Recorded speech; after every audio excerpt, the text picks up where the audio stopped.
one little extra thing that I added to the video this time that I haven't before is I added a bit of a blooper reel at the end. So if you're interested in seeing some of the mess ups that I did during the video recording, stick around at the end and you can laugh at me. Hi, and welcome back to 8-Bit Resurgence. My name is Thomas. Today I'm going to be talking about a project that I'm very excited about.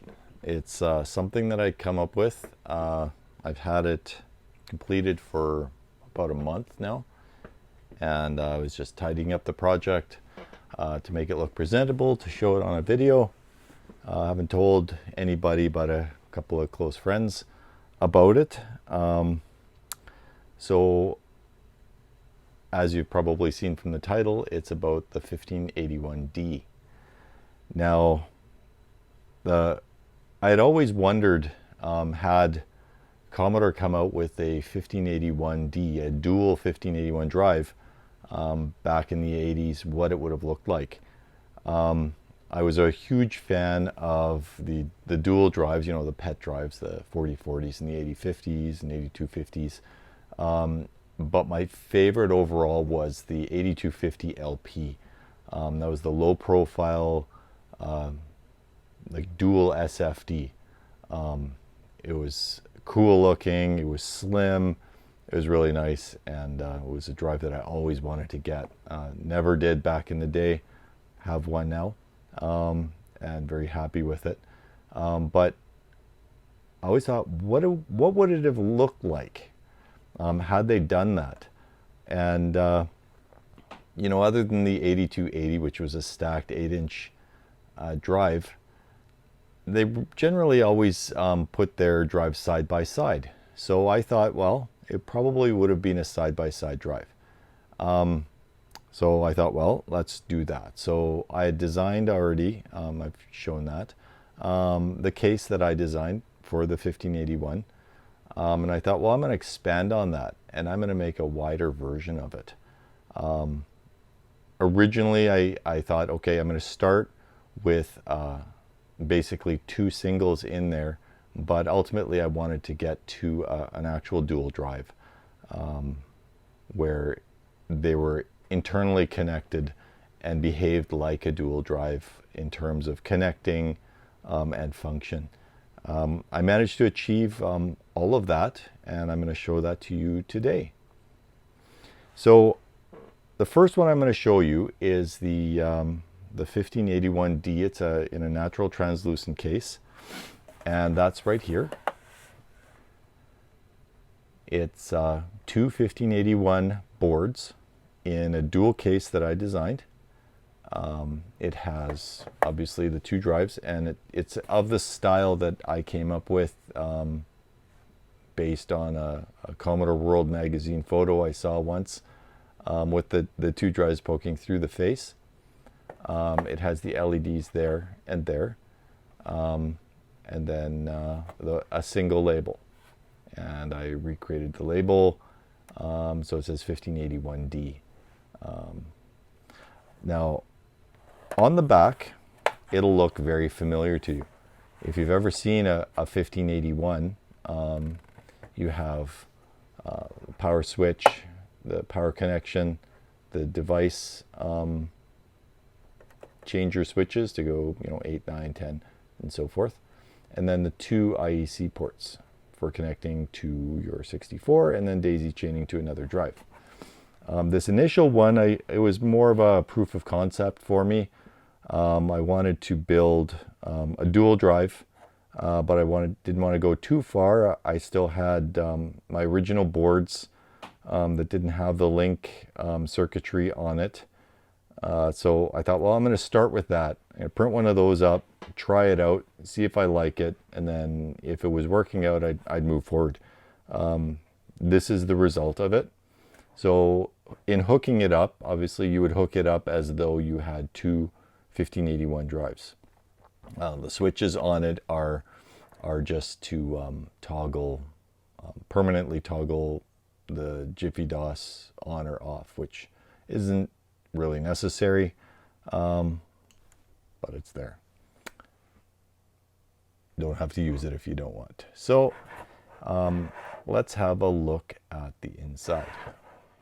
All right, I've opened the lid and removed it. It comes off just like a regular 1581 lid. It's hinged at the front and locks in place and folds down to the back and then seats in the groove around the perimeter of the case.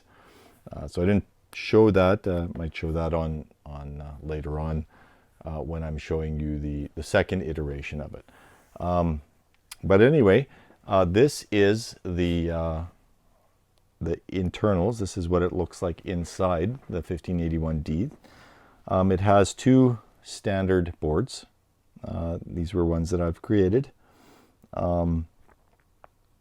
It's rather unremarkable, in fact, inside. It is basically two 1581s side by side within a dual case. So really the interesting part is the case in this scenario, in this design. To hook it up, you have to have two power supplies. You have to link the IEC ports from the outside. These are the two IEC ports on each side. Power has to go into both sides because they're essentially two separate drives in one case. But then, outwardly, you look at it, you use it, it's a dual drive. You have two 1581s in one package. And that was really the goal. At least in the first iteration, I was less concerned about all the external hooking up as it did in the appearance. So the appearance of it was key for me initially. So yeah, later in the video, I'm going to hook it up and you can see it functioning. But again, you want to change device numbers. You have to set them on each side, on each board. You could, these boards are individual boards. They could work in individual cases as individual drives. So in here you also see this small board that's openly available. I don't believe it's open source, but it is openly available for download.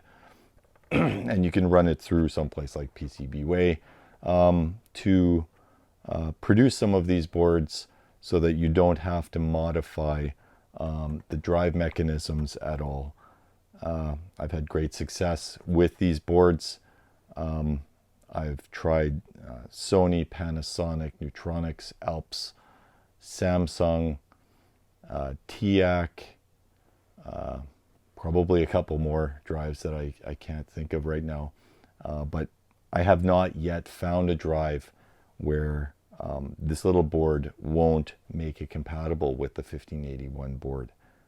So it's quite a remarkable little board, definitely worth building if you're going to build yourself an 81. So this is the internals of the very first 1581D that I developed. Really, it's a fun drive. But what's even more fun is what's coming next, which is the second iteration and probably my final iteration. I can't think of anything else that I'd rather or that I want to do with it. So this will probably be the last one in terms of any kind of major design changes. And that's going to be the one that is all internally linked. So I'm going to show you that one next. All right, this is my second iteration of the case, version 2, if you want to call it that. Basically the same case with some changes. The original one in the natural translucent case that I showed you was basically two 1581s, as you just saw. This one is the destination in the concept. I wanted to link the boards inside. So see, this is SX64 style coloring, and on the back you'll see that it has no connection on the one side, and it has all the connections on the other, and it has a power plug in here for an alternate power supply, which was one of the features that I wanted to include in this final version of the drive.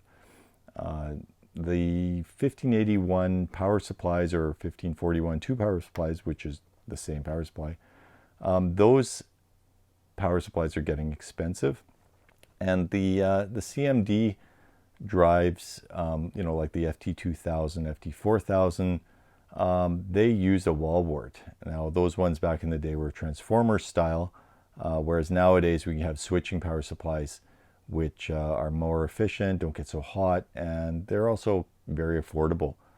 You know, $10 from Adafruit, they make really nice power supplies, provide enough power for this, and work great. So in my design, I wanted to be able to have either, but not both. And the board, as I described in another video, you can power it either or, but not both at the same time, because you don't want to have both running at the same time. So this is a Jiffy DOS switch. It's kind of a clunky old switch. I never got the correct, a better looking and better functioning switch in time for the video. So I just put that in there. I'll replace it once the new ones arrive. But it does the function. It again permanently switches on or off Jiffy DOS, toggles between the original DOS ROM and a Jiffy DOS ROM in there. Again, not necessary, but it's a function on the board, so I included that in the back. So I'll open this one up, and you can see inside what that one looks like, and you see the differences. They're quite rather significant, and see how everything links up. And then after all this, then we'll take it over to the 64, and I can show it to you hooked up and working. All right, so to open it up in this one, I'm going to open it up on the camera. Again, the back lifts up just like that, and it just lifts up and unhooks.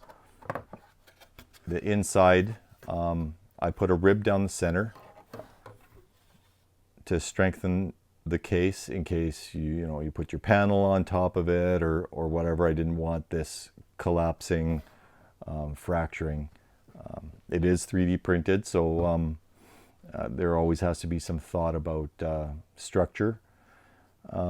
But everything is there. I've strengthened the connection points where this standoff comes off the top of the case and where it screws together. It's on the original 1581. It's just a post. However, on my design, I did added bridging there, and I bridged this over to the back, and that gives it a lot of extra strength, so it can't pop off. Again, because it's 3D printed, it's printed in layers. Any kind of stress can snap it off on a small piece. This gives it the strength that it won't break off.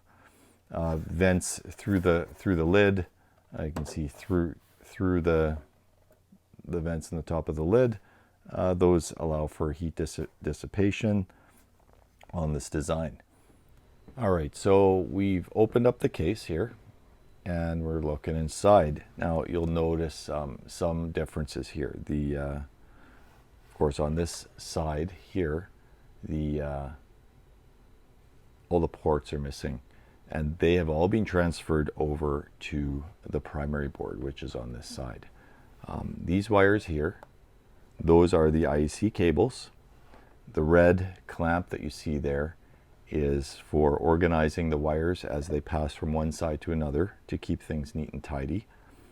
So these route from pin headers on this side over to pin headers on this side. Then there's jumper wires that go from this side to that side. That's these three here, and those ones will transfer control of the device number over from this side to that side. I've set up on my 1581 board a location for the device number switch block for the second drive. It's electrically isolated from the primary board, so when the jumper wires come across, it's just like an extension wire of the ID switch for this side. But it makes it convenient in that they're both on the one drive board. Now, this over here, right there, that's the power plug for the alternate power supply. Now, the alternate power supply only needs to be on one side because this primary board is what I'll call the primary board. That's driving everything in here in terms of power, and it also provides the link to the second board. The second board has no IEC ports on it, no power, no ID, nothing, because everything is transferred over. So as I showed you, the IEC wires come across from a pin header on this side to a pin header on that side. And then power, again, there's a power jump from the primary board to the secondary board. That power jump is switched, so the power is only there, is only present when you turn the drive on. So that allows both drives to come on at exactly the same time. And so yeah, that's all the connections. The ID cable runs across power and IEC, so those are all linked inside, and otherwise it's the same. The alternate power supply is there. There's a jumper right here. Probably can't see it, but I have photographs of that, and you can pop them in. I believe they're also on the GitHub. But anyway, I'll make sure that those are available so you can see. This is my first second iteration of the 1581 board. I did a 1581 board, then I did a 1581 enhanced board, and that has the electrical jump connections between to allow a dual drive to be made. I have one last version of the board that's has been produced again by PCBWay, and that one is on its way to me. And I do plan on making one more, not two, one more drive.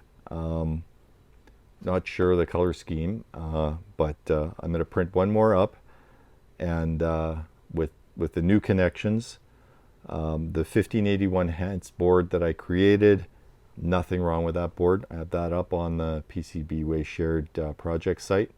Anyone's welcome to order copies of that. You can do what you want with it, build them, sell them, do whatever, it doesn't matter to me. This new board will go up. I don't know if I'll put it in its place or upload it as an alternate one. They function identically. There's no functional difference between the two boards. The only thing I did do on my last revision of the 1581 enhanced board, I changed the silk to say 1581D/1581 enhanced, and I tidied up the link ports between the two boards, made it a little bit more convenient to plug in than it was on this one. This one works. This one works just fine, but I wanted to run one more just to tidy things up and wrap up the project. So that's what it looks like inside. The only other wires to the board are these ones here, that one and that one, and those are the LED lights that plug into each side.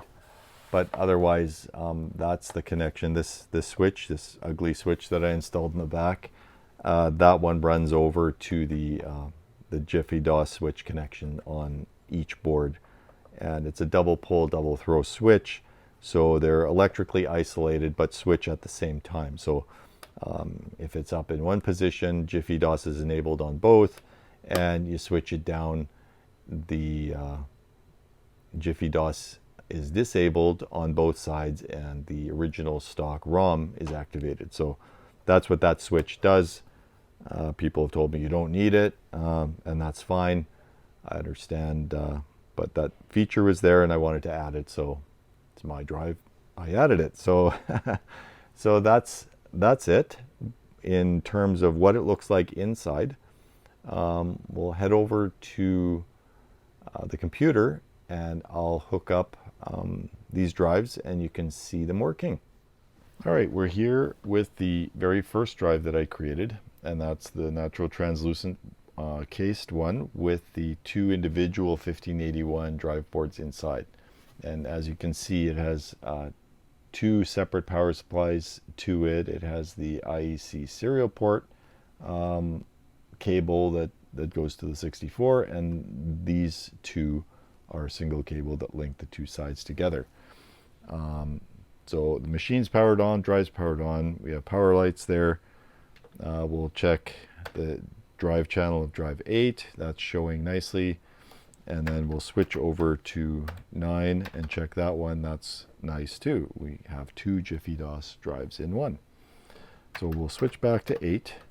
And then I'll put a disk in here. And I'll put a blank in here. And let's do a directory. And this is the 1581 toolkit that I threw in that side. And let's do a copy, a dual drive copy.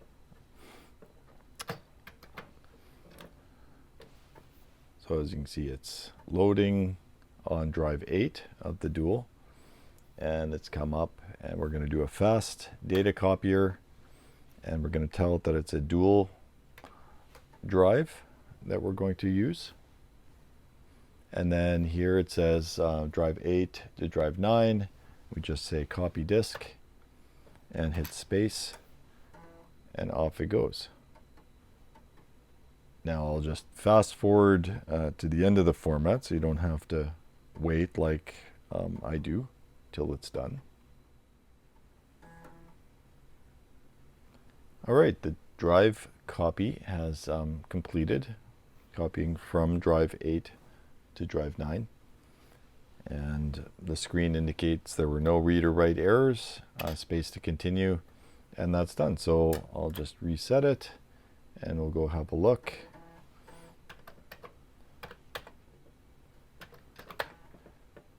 And there's the drive 8, and drive 9 now has a copy of the 1581 toolkit as well. So the drive functions just fine as a dual drive. Nice compact thing. I'm very happy with how that turned out. But now let's try the second iteration where everything is linked together, and that was the ultimate destination for me. So let me hook that one up, and then you'll see that right away, and then we'll do this test again, and you can see what it looks like. All right, I have the second drive hooked up now. As you can see, the power and the serial are the only cables going into the back. And I have everything else is powered on. So let's power the drive on, and you can see that the drive powers up both sides. And I'll pop in the formatted disk on the drive 9 side and the 1581 toolkit on drive 8. So let's check the drive channel for 8, and that's reporting Jiffy DOS, and we'll switch over to 9, and that's fine as well. And if we do a directory of drive 9, that's showing empty, and we'll switch over to 8, and we'll do a directory over there, and that's showing the toolkit. So both sides are reading, meaning all of the internal connections are working. Power is transferring over, ID control is transferring over, and IEC link between the two boards is active and functioning correctly. So I'm loading the toolkit now, and that's loading off drive 8. All right, so the fast data copier has loaded, and we'll hit enter here. We'll select the dual drive copy. And then we're going to copy from 8 to 9 again on this drive. So again, I'll fast forward to the end so you can see how it turns out, but you don't have to wait through the entire copy. All right, the copies have completed. The copying is completed. No errors reported. And now we can cycle the machine, and then we can check drive 8 is still the toolkit, and drive 9 is also a toolkit. So that's kind of proof of function. You got to see what the dual drives look like, both the original one that were 2 singles, and then the linked 1581D as well. That functions nicely too. All right, well, we'll just wrap it up now. So that's been my 1581D. I hope you enjoyed seeing this device. It was a lot of fun to build, a lot of fun to show it to you guys.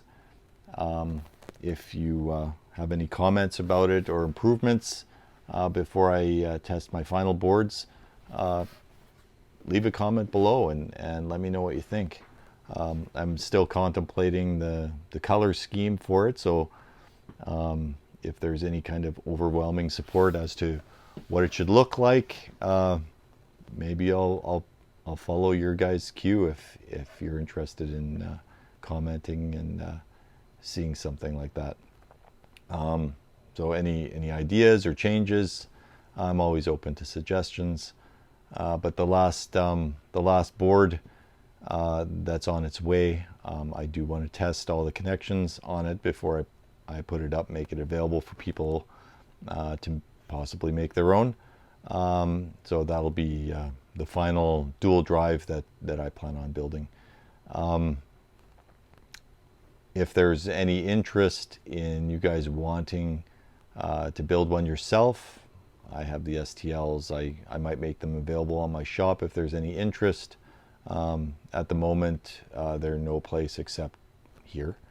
But that can certainly change if you guys are interested in doing something like that for yourself.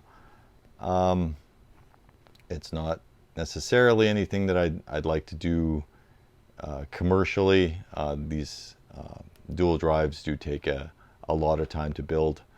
It's like building 2 1581s plus linking them, so it is a lot of work, but there's a lot of reward too. It was a great project, so I appreciate you following me along on this little journey of showing you this idea that I had, what Commodore should have done. I think it would have been a really nice drive.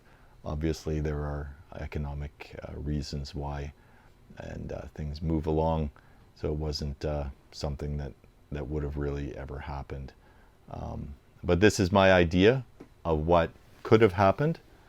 I think it's a neat drive, works really great. Thanks for coming along, and please do like and subscribe to the channel if it interests you, and we'll see you next time. Okay, thanks, bye. So I've made quite a few bloopers in this video, and I thought maybe it would be fun to include them. So here they are.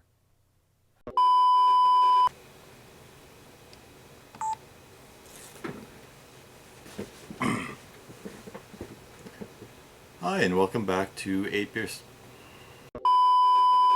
Numbered that drive 8, and that is this switch here.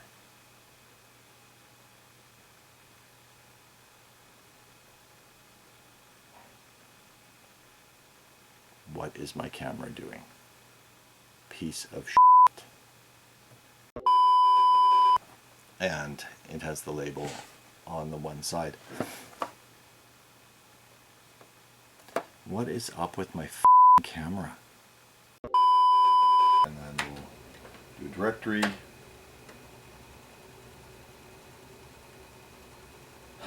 Are you kidding me? It doesn't work. Oh my god. It doesn't like the disc. I hope you've enjoyed seeing what I designed and looking at what it looks like inside.